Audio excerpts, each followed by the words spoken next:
There is a whisper in the English landscape. It rises with the sea frat from the chalk cliffs of the south, rolls across the patchwork fields of the Midlands, and settles in the hollows of the northern moors, clinging to the granite toss like a shroud. It is a story told not in words, but in the slow, deep language of stone and root and bone. You can feel it in the ancient trackways that score the hills, pathways worn smooth by the feet of forgotten ancestors. You can sense it in the shadow of a Roman wall cutting a stark line across a wild frontier, or in the moss-claimed stones of an abbey where Gothic arches frame an empty sky. This is a land shaped by the hammer of invasion and the chisel of faith, a place where layers of history are buried, one atop the other, each leaving its ghost behind. This is a land woven on an ancient loom, its threads, the clash of migration and conquest, the murmur of prayer in a Norman church, the ring of a Saxon axe, the echo of a Celtic tongue. But beneath this warp and weft of human history, another wilder pattern endures. It is the old belief that the world is not entirely as it seems, that in the twilight hour, in the heart of a tangled wood, or in the sudden, unnerving silence of a lonely lane, the veil between worlds grows thin, and something else looks through. Here, the land itself has a memory and a power. It is a place where every hill might hold a sleeping king, every dark pool might hide a grasping spirit, and every stormy sky might become a hunting ground for a spectral host. These are not mere fictions.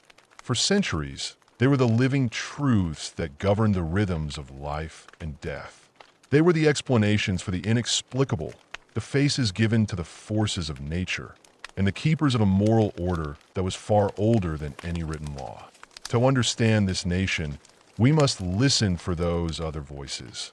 We must seek out the figures who walk in its shadows, the heroes, spirits, and monsters who haunt the English imagination. Our journey begins not with the small spirits of the Hedro, but with the very bedrock of the kingdom's soul, with the grand and tragic matter of Britain, with the promise of a king who was and a king who will be. In the fading light of Roman Britain and the chaotic dawn of the Saxon age, the land cried out for a figure of impossible virtue, a king not born to power, but chosen by it. The legend begins not in a throne room, but in the cold churchyard of a London winter, amidst a gathering of the greatest knights of the realm. There set in the earth was a great stone, and upon it an anvil of solid steel. Thrust through the anvil and into the stone was a sword, its hilt unadorned, its blade dark with mystery. On it were inscribed the words that would shape a kingdom. Whoso pulleth out this sword of this stone, an anvil is right-wise king, born of all England. One by one, the strongest and noblest men of the age put their shoulders to the task. They strained until the veins stood out on their foreheads, their pride and ambition shattering against the unyielding union of iron and rock. The sword did not stir. It was a divine trial, a declaration that the old ways of succession through might and blood were no longer enough. The land now demanded a different kind of strength, a moral worth that could not be measured in brute force. And so it was a boy, a young squire named Arthur, unaware of his own lineage, who approached the stone not with the arrogance of a nobleman, but with the simple need of finding a sword for his knight. He laid his hands on the hilt, and with a pull that felt no more difficult than drawing a blade from a scabbard of silk, the sword slid free. The sound it made was not of grinding metal, but of a lock turning, a destiny being opened. In that moment, sovereignty was redefined. It was no longer a prize to be conquered, but a grace to be granted, a sacred weight that could only be borne by a hand unburdened by ego. Yet even this magical sword was a thing of the mortal world. When its blade later splintered in the fury of battle, Arthur was led to the edge of a vast and silent lake. From the still misty waters rose an arm clad in white samite, its hand holding a new sword, a weapon that seemed forged from moonlight itself. This was Excalibur, and with it came a scabbard that would protect his wearer from any wound. Here is a second, deeper anointment. If the sword in the stone was the approval of the world of men and God, Excalibur was the blessing of the otherworld, the realm of deep magic that lies just beneath the surface of the land. The Lady of the Lake, a being who bridges the world of faerie and the world of humanity, was bestowing upon Arthur an authority that flowed from the very soul of the island itself. Excalibur was not merely a weapon. It was a covenant, a gleaming symbol of the sacred responsibility of power and a perilous reminder of the consequences of its misuse.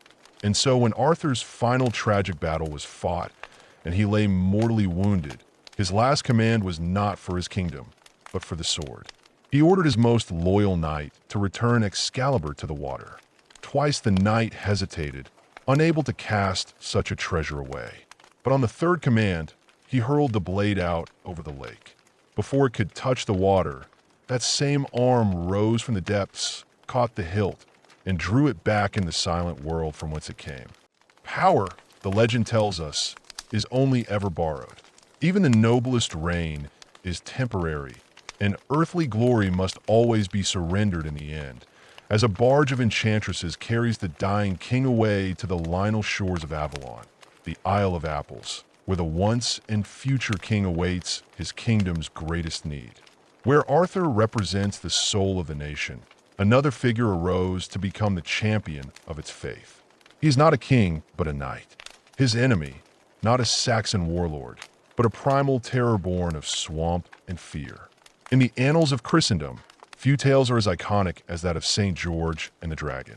The story finds its home near a city poisoned by dread, a community forced into a terrible bargain with a monster that had made its lair in a nearby marsh. The dragon, with its breath of pestilence, personified the encroaching chaos of the pagan world, a force of untamed nature and unholy appetite.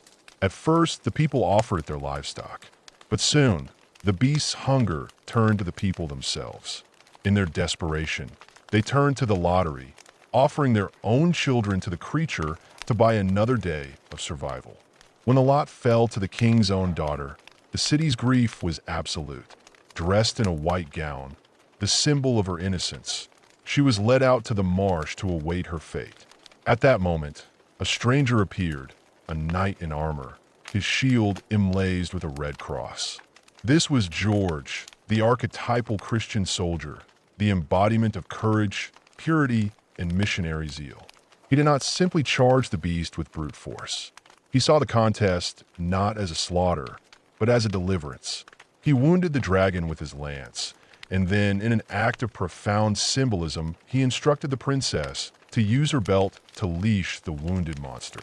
She led the subdued beast back into the city like a tame hound. Submission, the story suggests, must precede transformation. The forces of chaos must be brought within the walls of the community and made to bow before they could be truly defeated. Before he delivered the final blow, George made a demand not for gold or glory, but for the city's soul. He demanded that the king and his people embrace a new faith. When they agreed, he slew the dragon, and its death signified the triumph of order, the victory of a structured Christian worldview over the primal fears of the old world. In his refusal of any earthly reward, asking only that the king give alms to the poor, George cemented his legend. True heroism, the tale insists, serves a higher cause than personal gain. Its purpose not conquest, but the salvation of the innocent. If St. George embodies the serene triumph of an ordered faith, another legend speaks of a heroism born from its absolute antithesis, the wild anarchic fury of a desecrated mother. Long before the cross was carved on English shields, the land was home to proud tribes, and none were prouder than the Aesii of the eastern lands. After their king died, having willed his kingdom jointly to his daughters and the Roman emperor, the local Roman officials saw only weakness. They ignored the treaty, seized the tribal lands, flogged the widowed Queen Boudica, and violated her daughters. It was an act of profound imperial arrogance, a miscalculation of catastrophic proportions. They believed they were merely punishing a defiant woman. Instead, they had awakened a force of nature. Boudica became the warrior mother archetype, a figure of maternal rage transformed into a political and military revolution. Her grief was not a private sorrow. It became the fury of the land itself, a symbol of indigenous sovereignty violated. She united the neighboring tribes, and her army became a raging firestorm across Roman Britain. The new glittering cities of the empire, Camalodunum, London, and Verulamium, were not merely conquered. They were systematically burned to the ground, razed with a ritualistic intensity. It was a violent, bloody purging of foreign domination, an attempt to cauterize the wound of Roman conquest by erasing its presence from the soil. On the eve of her final battle, Boudicca addressed her warriors, her speech framing the conflict in the most existential of terms. Freedom versus subjugation, a life worth living versus a life in chains. Though her forces were ultimately broken by the discipline of the Roman legions at Watling Street, her defeat elevated her to martyrdom. She did not die a failed rebel. She died a timeless symbol of resistance, a warrior queen whose defiance echoes through the ages. A testament to the fact that when the bonds of kinship and dignity are broken, the response can be as terrible and as cleansing as fire. Music heroism, however, is not always clad in the shining mail of a saint or the royal furs of a queen. Sometimes it wears the simple cloth of a farm boy and wields ingenuity as its sharpest weapon. In the age of King Arthur, when the land was still popped with lawless forces, the people of Cornwall lived in terror of the giant Corin. From his fortress atop what is now St. Michael's Mount, the monstrous creature would wade to the mainland to steal livestock. His very presence, an oppressive force that dwarfed the lives of the common folk. Where knights and nobles had failed, a clever farm boy named Jack decided to act. He understood that brute strength could not be met with brute strength. Instead, he studied his enemy and the terrain, and on a moonless night, he dug a deep pit near the mount, covering it with a fragile layer of branches and dirt. At dawn, he blew a horn, and as the enraged giant charged toward the sound, he plunged into the trap. Jack dispatched the beast with a blow from an axe. And in that moment, a new kind of hero was born, the resourceful underdog. Jack's journey continued, his fame spreading as he set out to rid the land of other giants. He faced the man-eating blunderbore, not with a sword, but with trickery, luring him into a noose. Along his travels, he was rewarded with magical gifts. A sword that could kill at a stroke, shoes of swiftness, a cloak of invisibility, and a cap of knowledge. These items were not the source of his power, but rather the favor of enchantment bestowed upon the righteous, amplifying the natural cunning he already possessed. He freed captive nobles and won treasures, his story becoming a powerful allegory for social mobility achieved through merit. The tale culminates in Jack joining the Knights of the Round Table and marrying a duke's daughter. A final symbolic act that integrates the courage of the common man into the highest aristocratic order of the land, proving that in the folklore of England, the truest giants are not those of great size, but those of great oppression, and they can be toppled by the quick thinking of the small. The promise of a hero's return is not confined to the misty shores of Avalon. It is a seed planted deep within the English landscape itself, a secret held in the heart of the living rock. The legend takes us to the rolling hills of Cheshire, to the dramatic sandstone escarpment known as Orderly Edge. Here a poor farmer was leading his white mare to market, his last hope for a few coins to see him through the winter. On the road, he was stopped by a strange old man, cloaked and staff in hand, whose eyes held a wisdom that seemed older than the ancient trees around them. The old man offered a fair price for the horse, but the farmer, hoping for a better offer in the bustling town, refused and continued on his way. He spent a long day in the market shouting himself hoarse, but strangely no buyer would even look at his fine white mare. Disheartened, he began the long walk home, only to find the same mysterious figure waiting for him in the twilight. This time, the farmer agreed to the sale. The wizard did not lead him to a stable, but to the foot of the edge. He waved his wand, and with a sound of grinding stone, a great rock face swung open, revealing a dark passage leading into the earth. Inside was a vast cavern, not damp and lifeless, but filled with a strange, silent energy. Scores of knights in silver armor lay in an enchanted sleep, and beside each one stood a pure white horse, motionless, save for the gentle rise and fall of its breathing. The old man explained that these were the warriors of a long-dead king, waiting for the day of Britain's direst peril, when they would awaken and ride forth to save the land. There was but one horse missing, and the farmer's mare was needed to complete the company. The wizard paid the farmer from a chest spilling with gold and jewels, then escorted him from the cavern. As the rock face sealed behind him, the secret vanished once more, leaving only the wind and the trees. Alderley Edge thus becomes more than a hill. It is a threshold between the mundane and the mythic, a tomb and a womb for the nation's dormant power. The legend is a profound comfort, a promise that true strength is not always visible. It sleeps, hidden in the very soil of the land, watched over by a timeless guardian, awaiting the one final battle when all heroes must return. From the secret sleeping guardians of the wild, we travel to the heart of the nation's power, to the grim stone fortress of the Tower of London. Here the guardians are not sleeping knights, but living, breathing omens, their black wings casting a shadow over the fate of the kingdom. On the green lawns within the battlements, a small flock of ravens strut and croak, their presence governed by a prophecy as binding as any law of the land. The legend holds that if fewer than 6 ravens remain at the tower, both the crown and the kingdom will fall into ruin. This belief is so deeply ingrained that when a monarch once considered removing the birds as a nuisance, he was met with the stark prophecy and decreed instead that they must be kept and protected forever. To this day, they are official residents of the tower, tended to by a raven master. Their wings ceremonially clipped not as an act of cruelty, but as a desperate measure to keep them from straying, lest their absence herald disaster. The practice transforms the tower from a mere historical fortress into a tomb-like site, a place where the nation's destiny is held captive in the form of these intelligent, watchful birds. Ravens have always been creatures of the lineal in folklore, their black feathers and cunning minds connecting them to the other world, to prophecy, and to the battlefields of old gods. In the heart of a modern metropolis, this ancient superstition endures.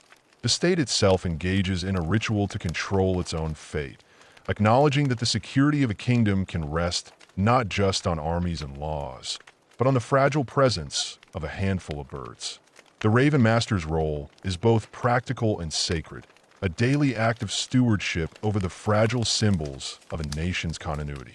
The ravens of the tower are a constant living reminder that even in the most fortified centers of human power, magic and the fear of its absence remains the most potent force of all. From the world of kings and their sleeping guardians, our journey now turns away from the high matters of the state and into an older, wilder kingdom.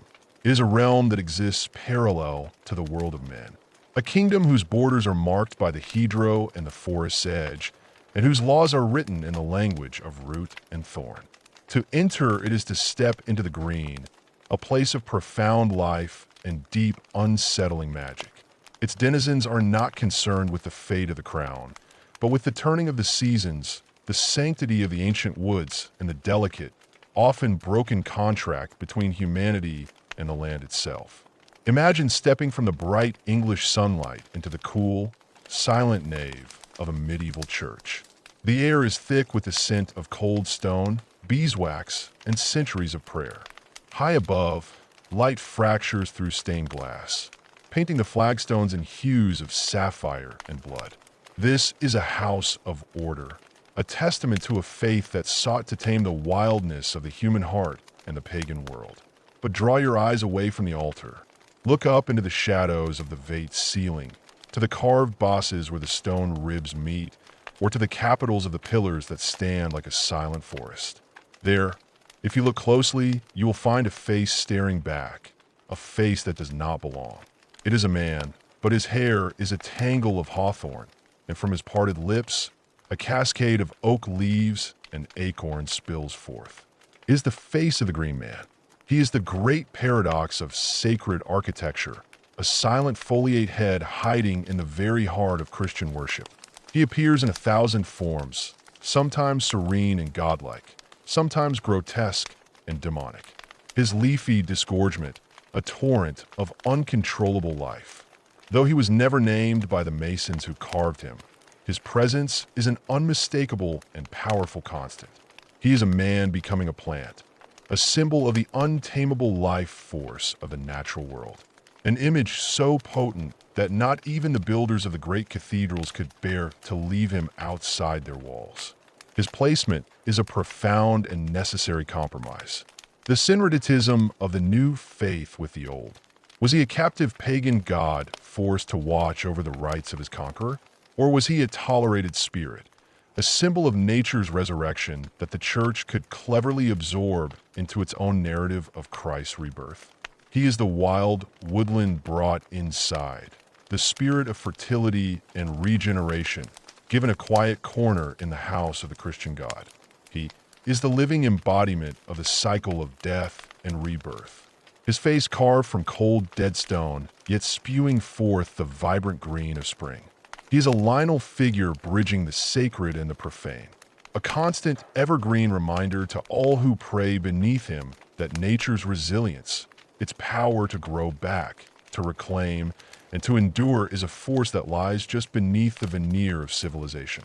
In recent times, his enigmatic face has been claimed as a symbol for a new kind of reverence, an emblem for the modern environmental movement. But he is far older than that.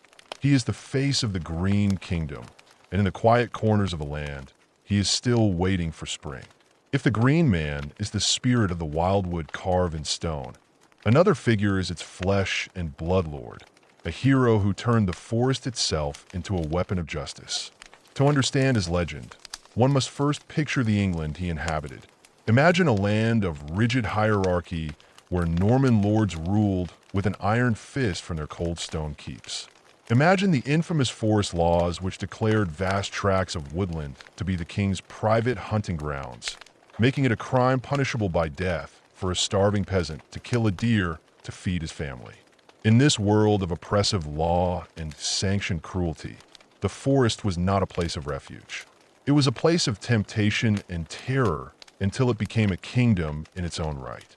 In the green dappled depths of Sherwood Forest, when the laws of men became crooked, an outlaw leader emerged. He is Robin Hood. His story is not one of conquering armies, but of resistance born from the land itself. Sherwood becomes more than a collection of trees.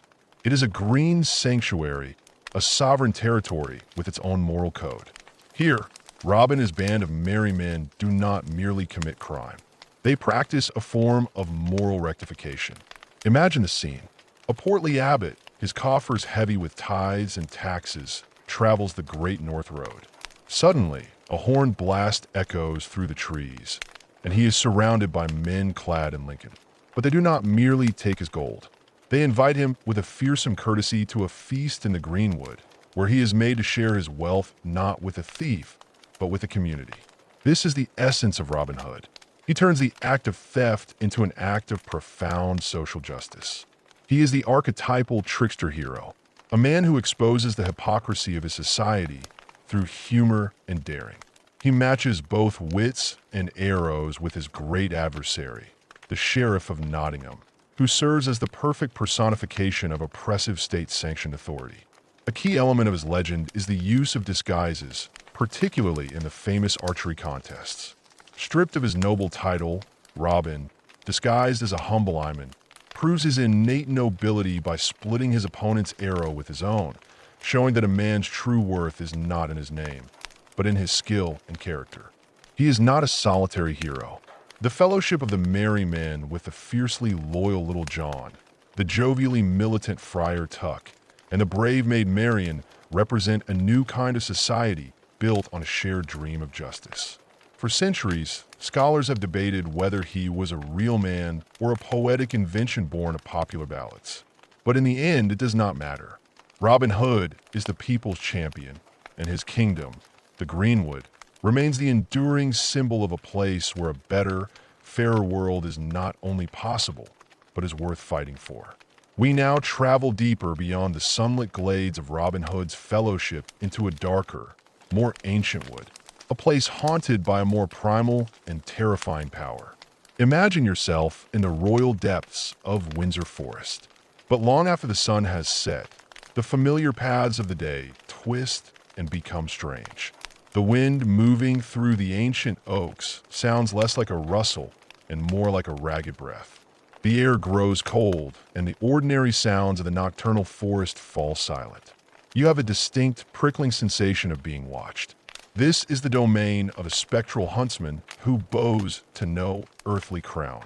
This is the hunting ground of Herne the Hunter. His appearance is a vision of primal terror. At the stroke of midnight, he rides a colossal figure, his face lost in shadow, but his silhouette unmistakable. From his head sprout the ants of a great stag, and as he moves, he rattles ghostly chains. His origin is a tangled knot of tragedy and dark magic. Some tales claim he was a royal gamekeeper who, having committed a transgression against the forest, took his own life upon a blasted, lightning-scarred oak tree, his soul forever bound to the place of his despair.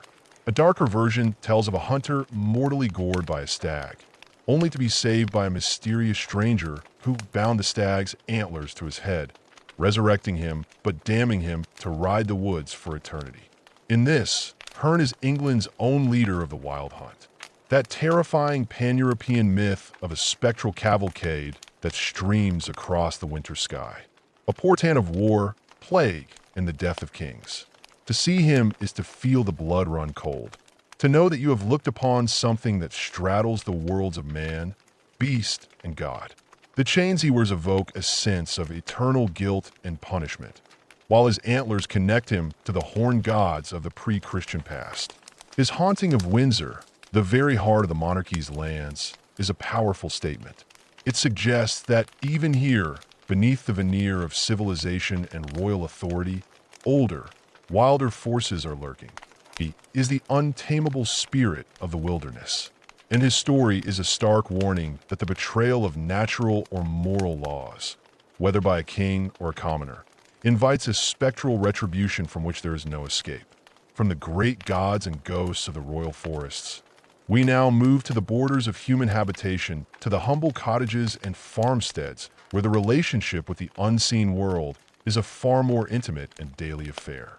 Picture a rural farmstead at the end of a long day of labor. The fire is banked in the hearth, its embers glowing in the darkness. The family is asleep, the house wrapped in a deep quiet broken only by the sigh of the wind. This is the hour of the household spirit, a creature of the twilight who belongs to neither the royal court nor the village church.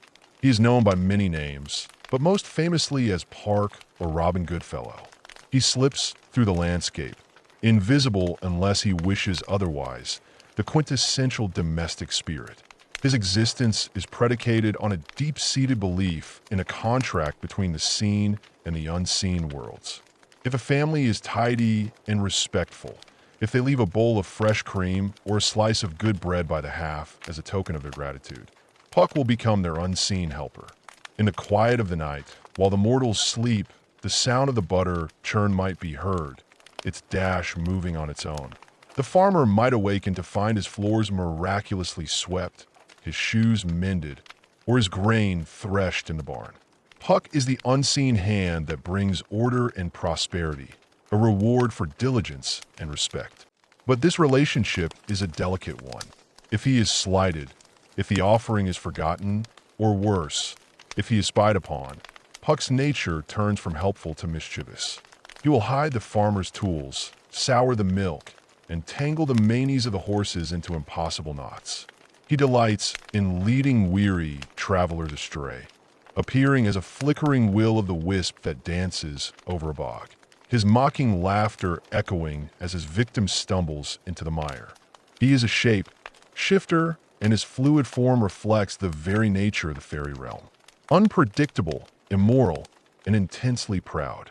In his tricks, he serves as a moral enforcer on a small domestic scale. He exposes laziness, punishes pride, and reminds mortals to walk with humility through a world that is far more mysterious than they know.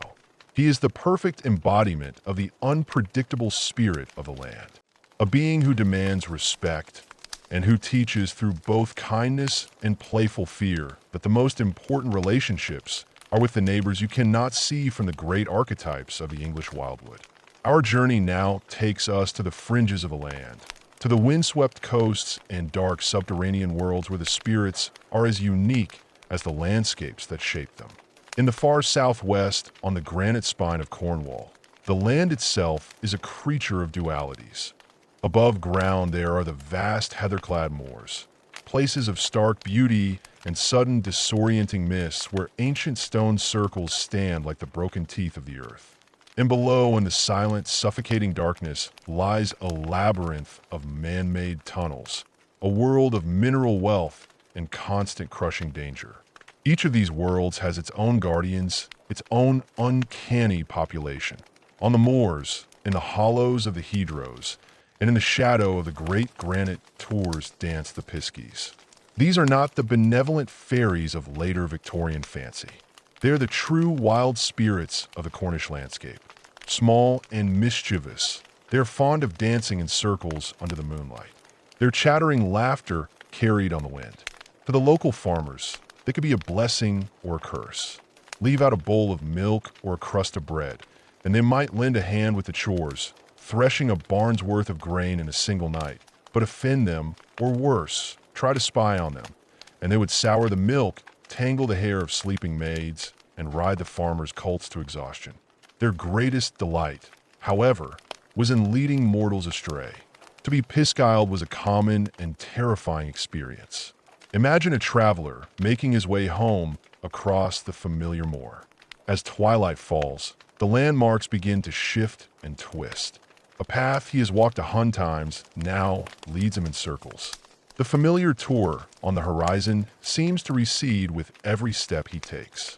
He is wrapped in a bubble of magical confusion, hearing the faint mocking chuckles of the piskies just at the edge of his hearing. The only cure was to perform an act of inversion, to break the magical logic by turning a coat or a pocket inside out. A simple human act to disrupt the otherworldly spell. This belief personifies the moor itself, a beautiful and enchanting landscape that can in an instant become a treacherous and deadly labyrinth for the unwary. Music, but in Cornwall, another world exists, not on the moors but beneath them. Descend into the deep, damp blackness of a Cornish tin mine, and you enter a realm of constant, unnerving sound. The drip of water, the groan of timber supports, the distant ring of a pickaxe, and sometimes in the utter silence between shifts, the miners would hear another sound, a faint but distinct tapping from the unworked rock face. Tulp, tulp, tulp. This was the sound of the knockers. These were the spirits of the mine, described as small bearded men, the ghosts, some said, of Jewish miners who had first worked the tin lode centuries ago. They were not malevolent, but they were deeply ambivalent, their nature mirroring the mine itself. They were known to steal tools left unattended or lead a miner on a fruitless chase for a phantom vein of awe. Yet they were also protectors. That faint tapping was often a premonition of danger, a warning of a coming collapse that would give the miners just enough time to escape. To disrespect them was to court disaster. And so a tradition was born, a simple act of reciprocity. When a miner sat down for his meal in the darkness, he would break off the crust of his pasty and toss it into a side tunnel as an offering, a gesture of thanks and a sign of respect. It was an act of sharing, making the knockers not just spirits, but partners in the dangerous work. This belief was so central to the Cornish identity that when the tin mines closed and the miners immigrated across the world, their spirits traveled with them.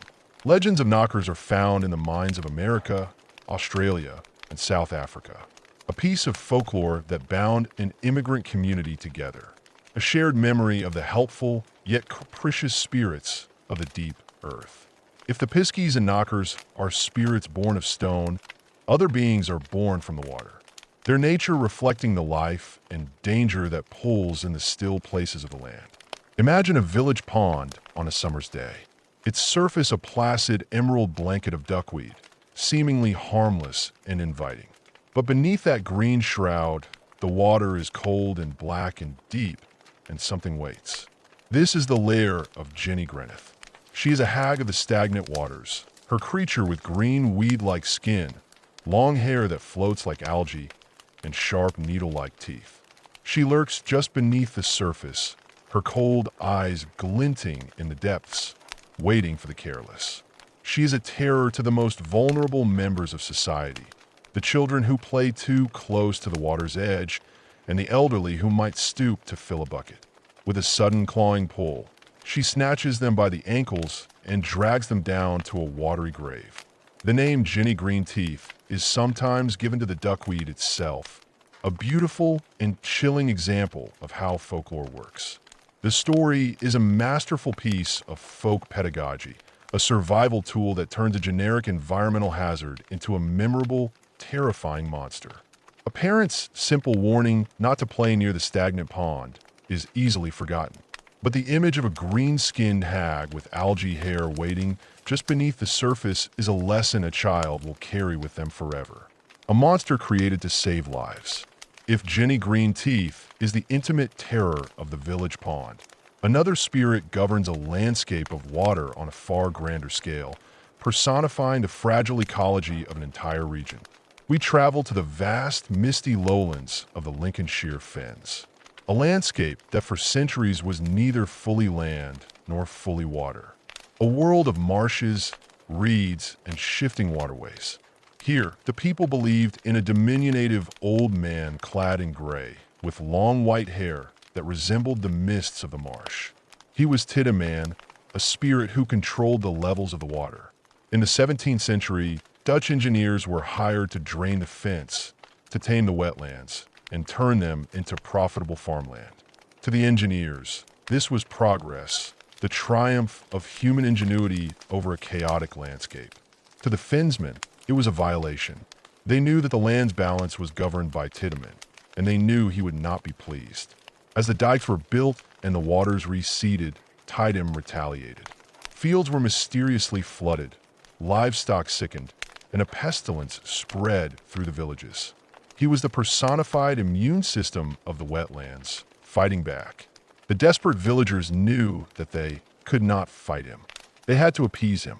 Under a new moon, they gathered at the dike, and in a solemn ritual, they poured water back into the marsh, chanting their apologies to Tiddeman without a name. Plated the spirit relented, and the pestilence ceased. The legend is a powerful ecological parable. A story born from the conflict between human engineering and natural balance. A profound reminder that some forces of nature should not be dominated, but respected through a delicate and ongoing negotiation. Our final journey in this kingdom takes us to a place where the line between folklore and recorded history becomes impossibly blurred. In the 12th century, during the chaotic reign of King Stephen, villagers near Woolpit and Suffolk witnessed something that has puzzled historians and folklorists ever since. One harvest day, they discovered two small children emerging from one of the deep pits dug to trap wolves. Everything about them was strange. The fabric of their clothes was unfamiliar. They spoke a language no one could understand, and most unnervingly their skin was a distinct shade of green. They were brought to the home of a local landowner, but they were terrified and refused all food until they were offered raw beans, which they devoured eagerly.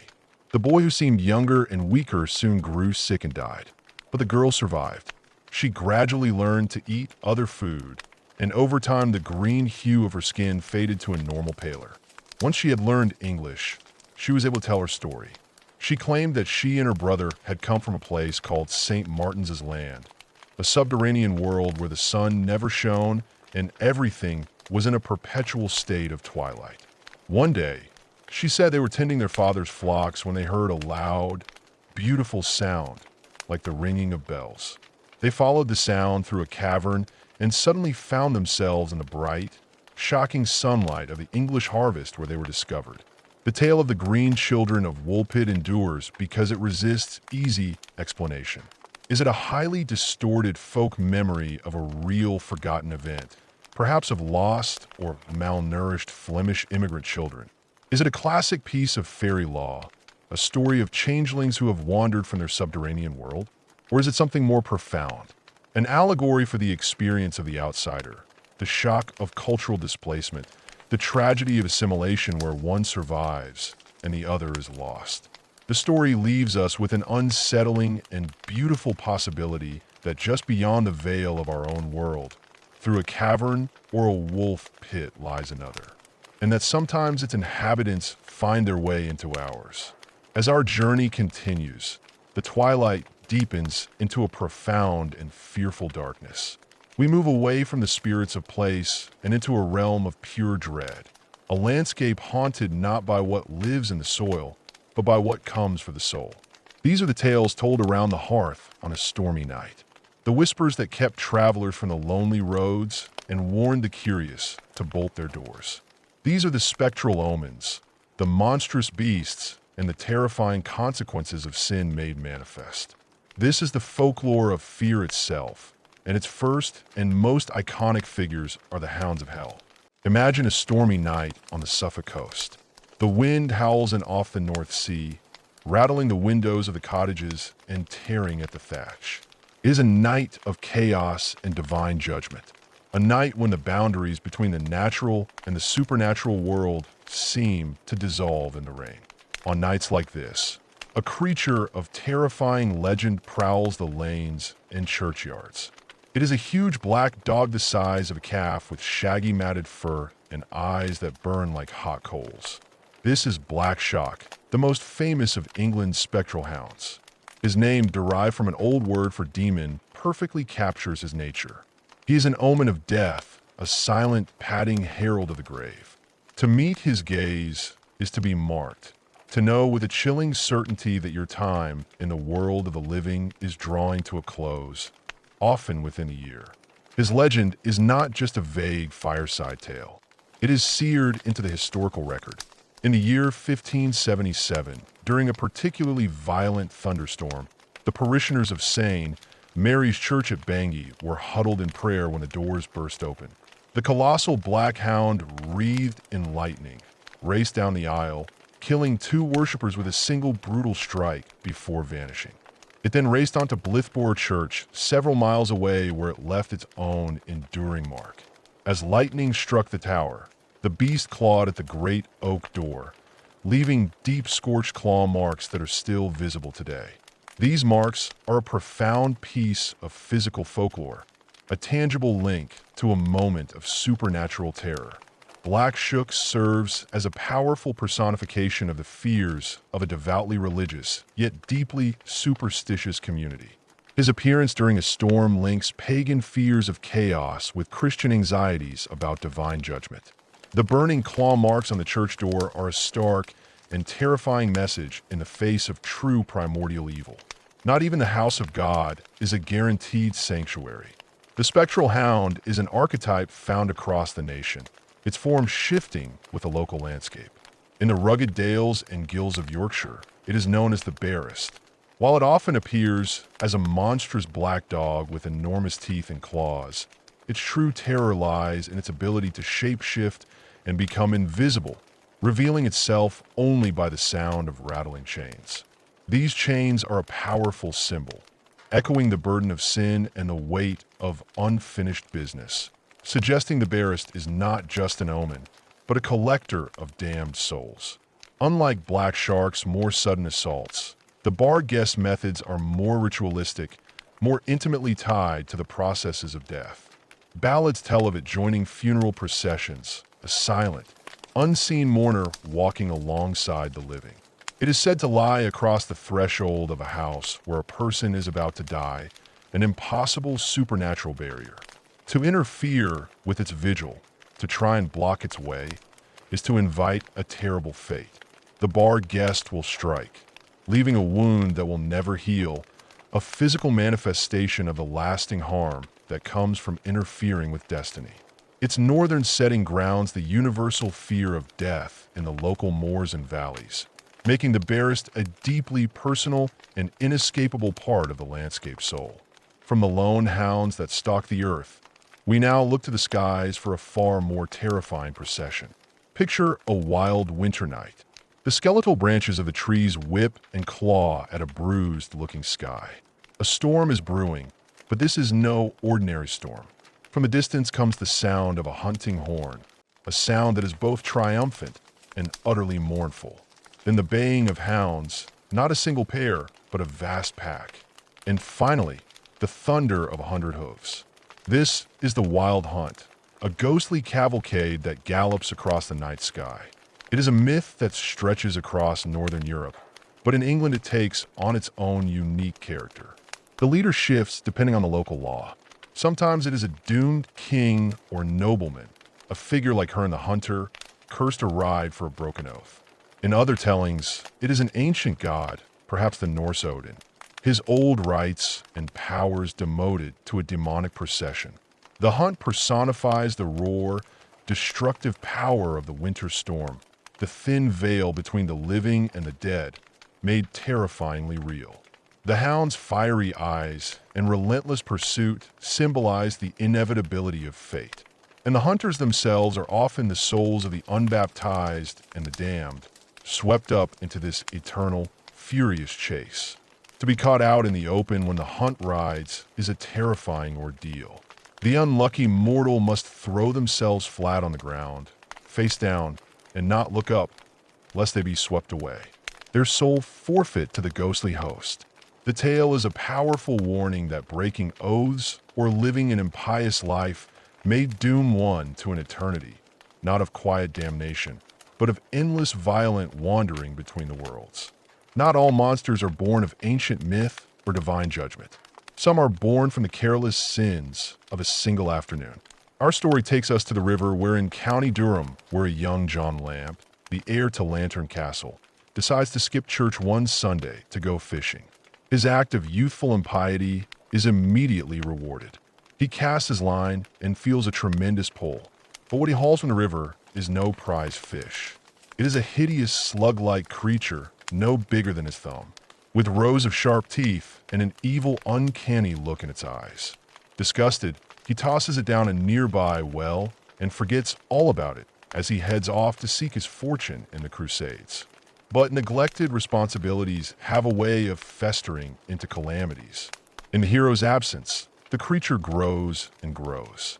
It becomes a monstrous serpent, a worm of colossal size, coiling its vast body around a local hill and terrorizing the countryside. It devours livestock, then children, its appetite insatiable. The worm becomes a living, breathing embodiment of the young lord's sin, a monstrous consequence that has matured in his absence. When Lambton returns, a hardened knight, he finds his lands in ruin and his people living in terror. Seeking advice from a wise woman, he is given a set of chilling instructions. He is to wear a suit of armor studded with spearheads and fight the beast in the river where he was born. But to break the curse that now hangs over his family, he must make a vow to kill the first living thing he sees after the battle. Lantern follows her advice. As the serpent wraps its crushing coils around him, the spikes on his armor tear it to pieces, and the river current carries the segments away before they can rejoin. But in his moment of victory, his plan to fulfill the vow goes awry. Instead of a hound being released as planned, his own father, overjoyed at seeing him alive, runs to greet him. Unable to commit patricide, Lambton breaks his vow, and though the monster is dead, his family line is doomed to 9 generations of violent, untimely deaths. The tale is a powerful and complex moral allegory, a story that blends Christian penance with pagan dragon-slaying motifs to teach a hard lesson. That some actions have consequences that echo far beyond our own lives, and that the weight of duty, once shirked, can become a curse that even the greatest heroism cannot fully break. From the great mythic monsters of the past, we end our journey into darkness with the creatures of the modern age. The beings born not of ancient ballads, but of whispered schoolyard rumors and local newspaper clippings.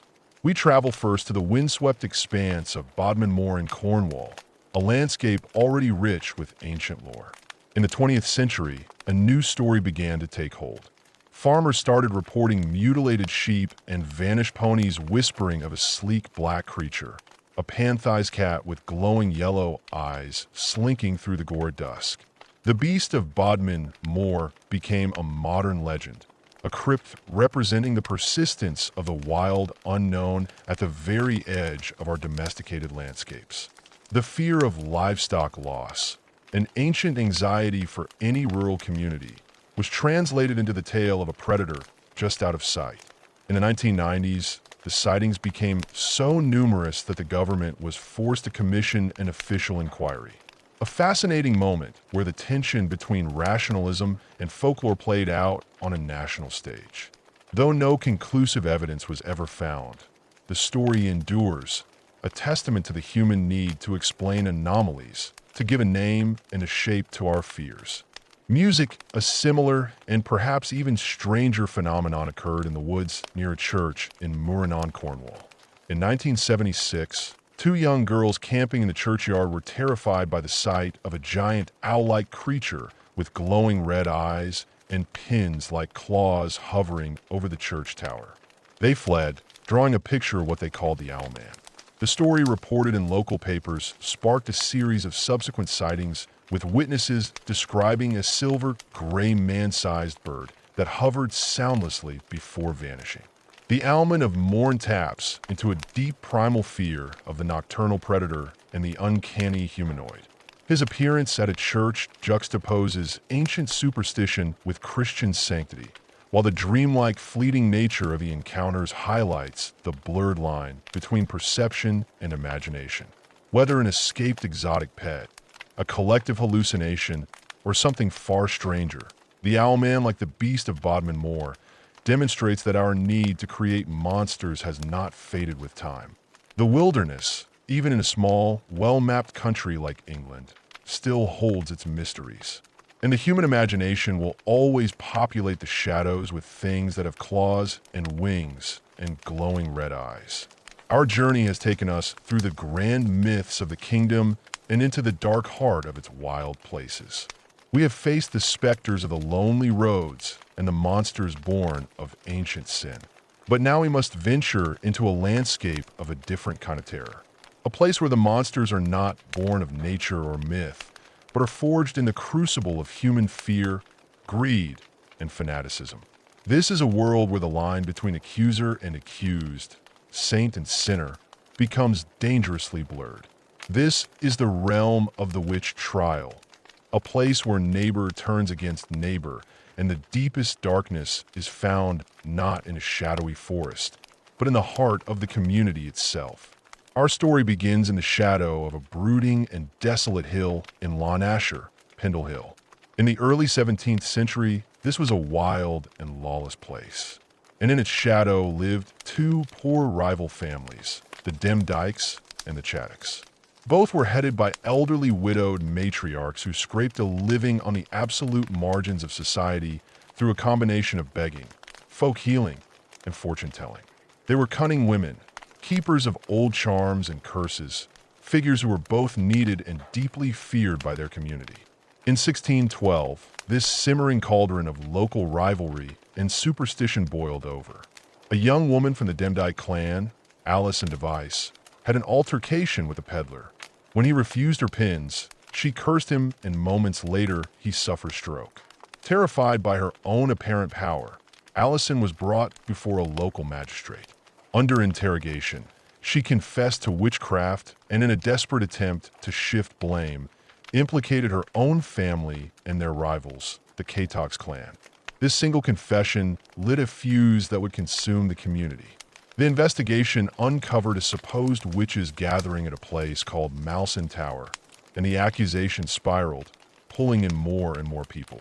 The trial that followed at Lancaster became one of the most infamous in English history.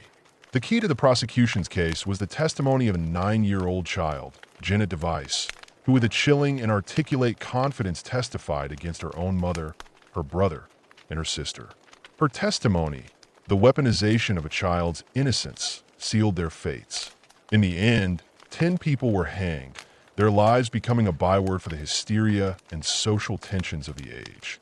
The story of the Pendle Witches is not a tale of supernatural evil.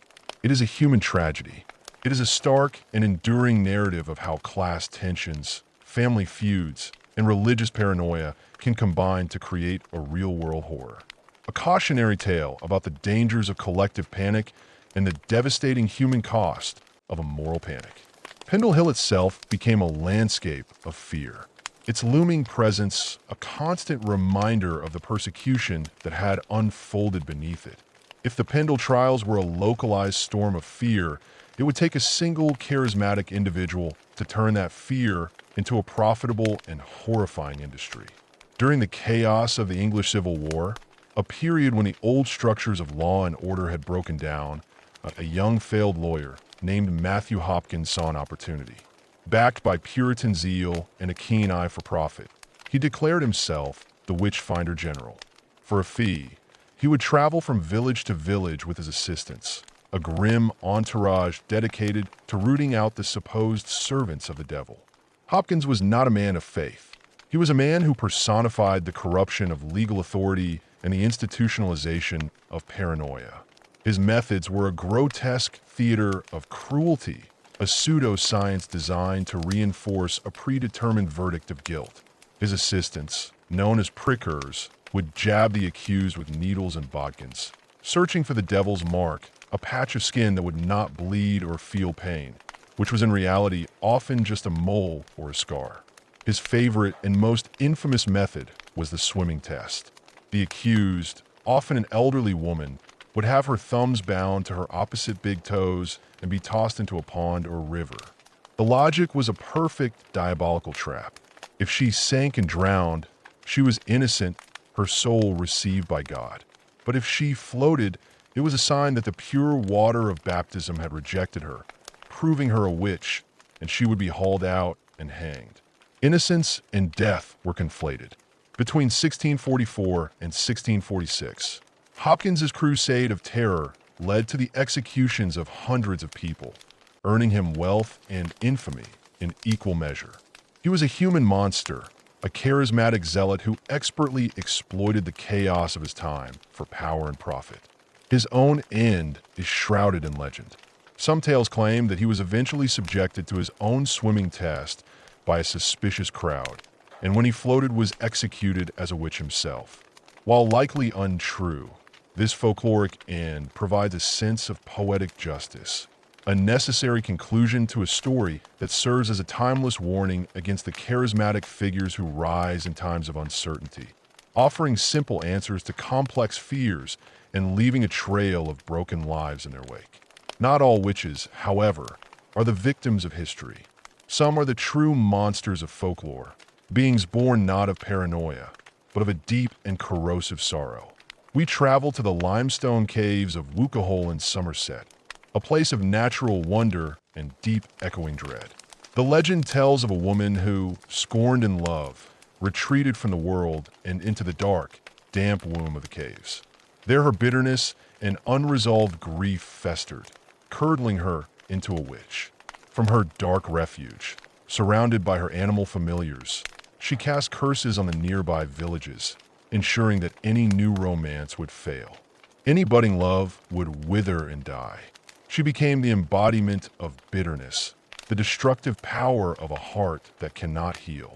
After years of heartache in the village, a monk from Glastonbury, a man of great faith, who was himself said to have been jilted in his youth, ventured into the cave to confront her. The witch assailed him with spells and curses, but his faith acted as a shield. He sprinkled holy water taken from the river Axe into the cave's dark chambers, and the moment it touched the witch, she was instantly turned to stone, her petrified form frozen in a perpetual state of punishment. Today, visitors to the cave can still see the stalagmite, known as the Witch of Wookey Hole, a powerful example of how myth merges with the natural landscape. The story is a potent reminder that curses often harm the cursor most of all, and that the act of turning away from the world in grief can over time turn one into a monster. From the witches who serve evil, we turn to the saints who outweed it. In the tales of England, the devil is not an abstract concept, but a tangible and often surprisingly gullible presence. And his greatest adversary was not a knight in shining armor, but a humble hermit and blacksmith named Dunstan. One evening, the devil, drawn by the beautiful music of Dunstan's harp, paid a visit to his forge, hoping to tempt the holy man. Sensing the cloven hooves beneath a clever disguise, Dunstan played along, offering to shoe the devil's horse. Instead of a normal horseshoe, Dunstan pulled a red-hot shoe from the forge and nailed it directly to the devil's hoof. The searing pain caused the devil to roar loud enough to shake the countryside. He begged for mercy, but Dunstan refused until Satan swore a binding oath to never again enter a house that was protected by a horseshoe hung above the door. The pact's seal, Dunstan removed the shoe. The story is a masterful tale of ingenuity and faith. Dunstan's profession as a smith is key. He is a master of the elemental forces of fire and iron, a craftsman who can turn the tools of his trade into a spiritual armor. Nailing the horseshoe to the devil's hoof brilliantly reverses the predator-prey dynamic, humiliating evil and elevating the humble horseshoe to a universal protective charm.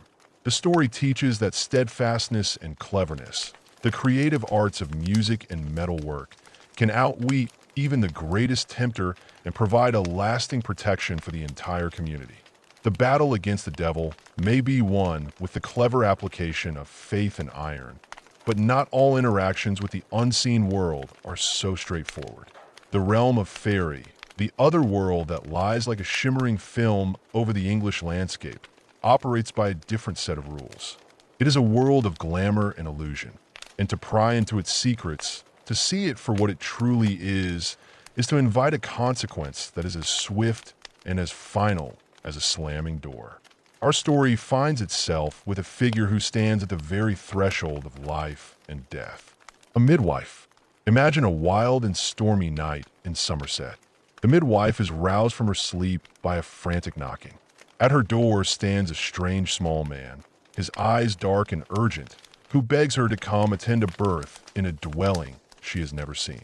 He leads her through the wind and the rain, not to a cottage, but to what seems to be a grand palace, its halls filled with gentle folk in fine silks, its hearths blazing with a warm, welcoming light. She performs her duties, and a healthy child is born.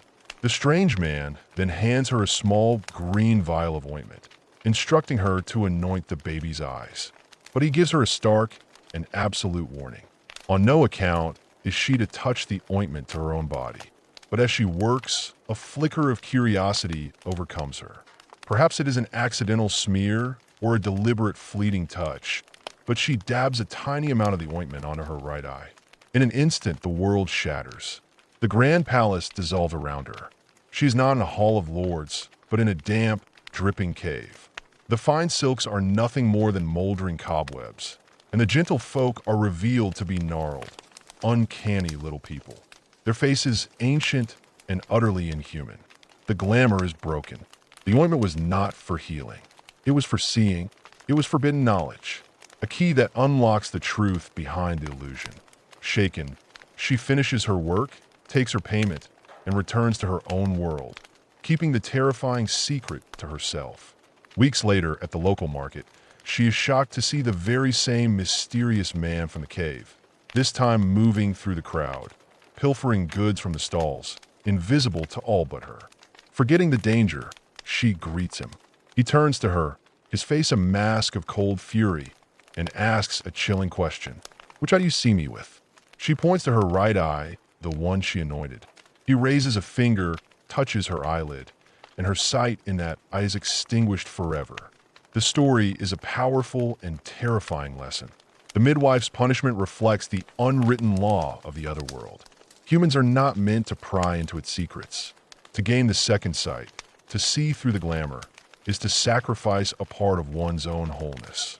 The tale is a profound warning that perception itself is a fragile thing, and that to see too much of the truth of the world just beyond our own is to risk being blinded by it. From the danger of seeing a hidden world, we turn to the peril of possessing a skill that seems to come from one. In the age of heroes, there lived a master craftsman, a figure whose abilities with the forge were so profound they were spoken of as a form of magic. He was Wayan the Smith The swords he forged would never break. The armor he hammered was impenetrable, and the jewelry he crafted held the light of the stars. But such genius inspires not only awe, but also a terrible greed. A ruthless king, hearing tales of Wei Yin's skill, captured him and brought him to his island fortress. The king did not simply want Wei Yin's treasures. He wanted to own the source of their creation. And so, in an act of unimaginable cruelty, he had the smith hamstrung, severing the tendons in his legs to ensure he could never escape. Wei Yin became the crippled artist, a prisoner forced to turn his divine gift to the service of a tyrant. But the king had made a fatal miscalculation. He had crippled Wan's body, but he had not broken his spirit or his cunning. In the dark of his forge, Wayland plotted a revenge of such cold, artistic fury that it would become a legend. He lured the king's 2 young sons to his workshop with the promise of hidden treasure. There he murdered them, and what he did next was not the act of a simple killer, but of a vengeful artist. He took their skulls, mounted them in silver, and fashioned them into drinking goblets for the king's own table. He took their eyes and set them as jewels in a brooch, and their teeth he went into a necklace, which he presented as a gift to the king's daughter, whom he then seduced. He turned the objects of his revenge into works of terrible, exquisite beauty, forcing the king to unwittingly adorn himself and his family with the remnants of his own slaughtered children. Having completed his vengeance, Wayland used his smithing skills one last time for himself. He fashioned a pair of magnificent wings, and as the powerless king watched from below, he launched himself into the sky, his mocking laughter echoing over the water. Wan's story is a stark warning against the abuse of artistry by tyranny. It shows that true genius cannot be contained or owned, and that if you try to it will forge a vengeance that is as beautiful as it is horrific. Our final tale concerns a talisman created from the body of a criminal for a purely evil purpose. It is a legend that speaks to the deepest taboos, a story of how the dead can be made to serve the wicked. This is the legend of the Hand of Glory. Imagine a lonely inn on a remote road late at night. The family is asleep. The doors are barred. The world is quiet. A thief approaches, but he carries no tools to pick the locks. He carries something far more gruesome. A hand of glory is made from the severed, pickled left hand of a hanged murderer. A hand that has paid the ultimate price for its crimes. Into its dead fingers is placed a candle fashioned from the fat of that same dead man. The hand is a talisman of pure necrotic magic, a thing born of execution and desecration. The thief lights the fingers of the hand, and the flames that sputter to life are not of this world. They cast an eerie corpse light, and with them comes a powerful enchantment. Every soul within the house falls into a deep charmed sleep from which they cannot be woken. The locks on the doors spring open without a sound. The hand is a key made of flesh, a tool that unlocks the most secure household and renders its inhabitants utterly vulnerable. The story shows how evil feeds upon itself, how the dead hand of past crime is used to commit new transgressions. But in one famous telling, there is a flicker of hope. A vigilant serving girl, not yet asleep, glimpses the eerie hand through a window. Realizing her family is spellbound, she tries to douse the flames with water, but they only burn brighter. Desperate, she grabs a jug of milk, the symbol of purity and nurturing, and throws it on the hand. The flames are instantly extinguished, the spell is broken, and the household awakens. The thief is caught, and in a perfect turn of fate, is sent to the gallows. His own hand perhaps destined to become the next hand of glory. The tale is a chilling reminder of the dark things that can be wrought from the violation of the dead. But it is also a lesson in vigilance, a promise that even the most potent and terrifying magic can be broken by the simple, wholesome things of this world. Music, our journey through the whispering landscapes of England is now at an end. We have walked with the specter of a boy king who drew a sword from stone, and we have stood in the shadow of a queen whose rage became a cleansing fire. We have feasted in the greenwood with noble outlaws, and we have listened for the phantom tap of the spirits in the deep dark mines. We have fled from the burning eyes of the spectral hounds that haunt the lonely lanes. and we have watched a humble smith nail a shoe to the devil's own hoof. From the grand, sweeping matter of the nation to the intimate terrors that lurk in the dark of a single room, we have sought out the figures who haunt the English imagination. These beings, born of mist and memory, are more than just monsters and spirits. They are the living embodiment of a worldview, a complex and often beautiful map of the human soul and its relationship to the world. They give a face and a name to the profound mysteries of existence. In the furious charge of the wild hunt, we see the raw, untamable power of the winter storm. In the quiet, dutiful work of the household park, we see the delicate moral economy of reciprocity that once governed rural life. In the chilling tale of the Pendle Witches and the grim work of the Witchfinder General, we are given a stark and unforgettable warning of the dangers of mass hysteria, of how easily fear can be forged into a weapon. These creatures explained the unexplainable. They offered warnings, and they provided a sense of order to a world that was often unpredictable and harsh. The tale of Blackshock is not just a ghost story. It is a way to process the shocking finality of sudden death. The legend of Drake's Drum is more than a quaint piece of folklore. It is a vessel for collective hope, a promise of ancestral protection in times of national crisis.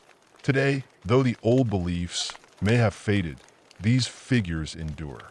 They haunt our literature, our films, and the very names of the places we inhabit.